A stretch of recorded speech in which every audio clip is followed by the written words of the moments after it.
This month, Fox 5's taking you to Thailand. You'll get to experience the culture, the people, and the history right here with us. Sounds good. Well, our world citizen Fitz Henley kicks off part one of a three-part series inside Thailand.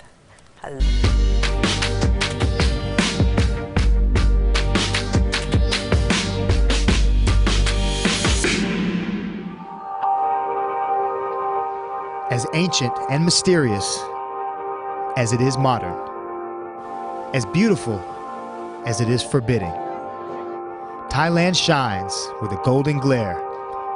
From its glimmering temples and ancient ruins to its majestic mountains and beaches.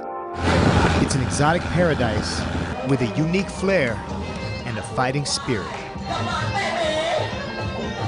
But this nation, considered by many to be a must-see travel destination with equally beautiful people, was recently dealt a devastating blow. King Bhumibol, the 88-year-old who led this nation for more than 70 years, died in 2016, leaving the country in mourning.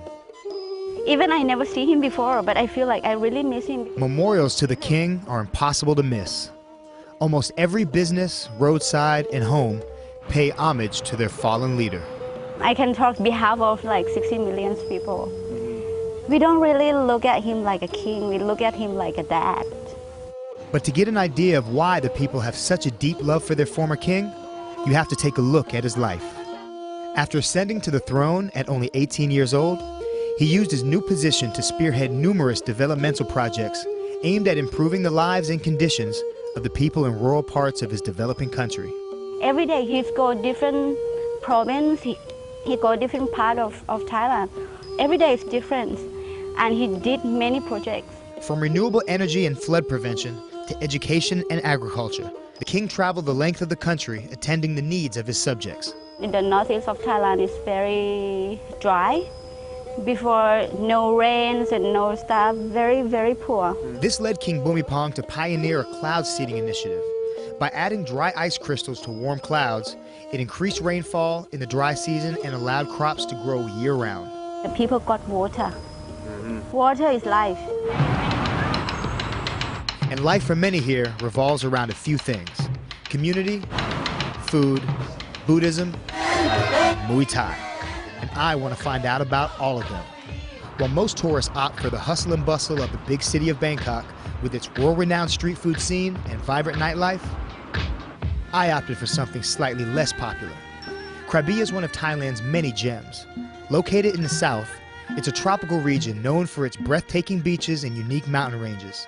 There are geologic formations here that look like they could be from another world. This is a place where for the price of a cab ride uptown, you can secure a boat and journey to find your own piece of paradise. We just took a longboat over here. We found ourselves on a small little beach, extremely beautiful. The nightlife has energy, and Muy Thai Boxing takes center stage. Muay Thai is a national sport here, but its origins are more connected to survival than they are to that of a competition. We not teach Thai boxing to be fight, just teach to be art and protection. The same fighting spirit used by ancient farmers to protect their land is the same spirit that animates today's fighters. To tell the people around the world how we fight is to tell our culture.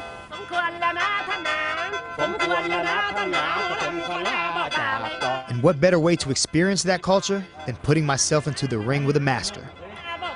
Yaya is a local Muay Thai trainer, and for him, it's more than a sport. It's a way of life.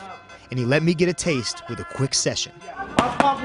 Muay Thai is also referred to as the art of 8 limbs because of its use of not only hands and feet, but of elbows and knees as well. It's a fact that wasn't lost on me as I trained in the afternoon heat.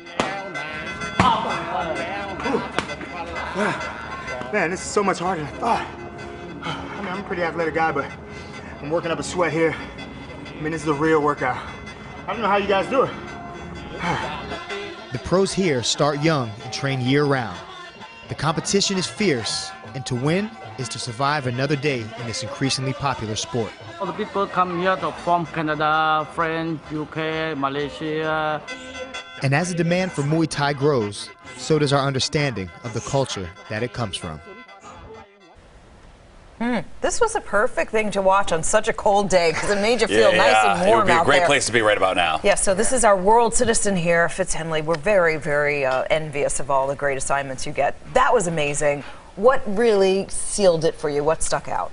Well, you know, aside from all the natural beauty that Thailand has to offer, there's really a passion among the people for life, and it really emanates outside of their actual culture. I mean, we felt it, my friends felt it, the crew felt it. You know, if I had a bigger takeaway, that would be it. And all right, so this was part one. We've got 2 more parts coming up the next 2 Mondays. What's in store from here? Well, we have some ancient ruins and some modern takes on some temples. We're going to go to a hill tribe and talk with some very rural tribe members and eat some really good Thai food. Yeah, he says that the last one was a lot of food. Yeah, we better get to the Thai food for sure. Which we can hardly wait to talk about because we love Thai food. Nice. Awesome. All right. Thank you.